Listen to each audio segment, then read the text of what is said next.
I'm JC Hendricks, and I am going to be showing the regions of a sheep brain. Okay, first we have the left cerebral hemisphere and the right cerebral hemisphere. Here is the parietal lobe. Here we have the frontal lobe. Here we have the occipital lobe. And then here is the temporal lobe. Here is the sulci, gyri. Longitudinal fissure is here. The cerebellar hemisphere is here. Medulla oblongata. And then we have the spinal cord. If you flip it, we have the olfactory bulb, the optic nerve, the optic chiasm,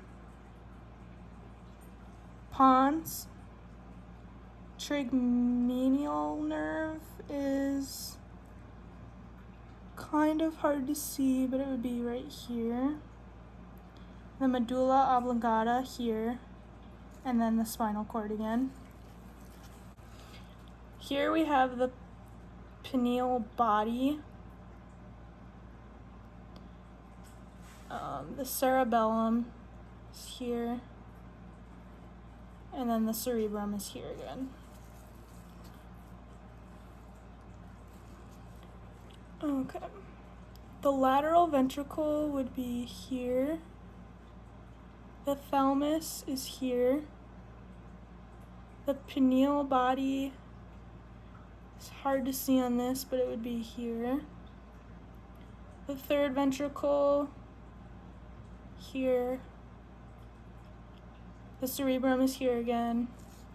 Then we have the cerebellum, and you can see the white matter and the gray matter. Then we have the fourth ventricle, which is located here.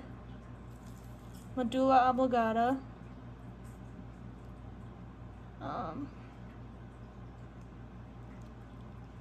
Here we have the corpus callosum. The pituitary gland would be here, but it's not. The cerebral aqueduct would also be like in this region. And then the hypothalamus is here. And then here is the midbrain. And I think that's all.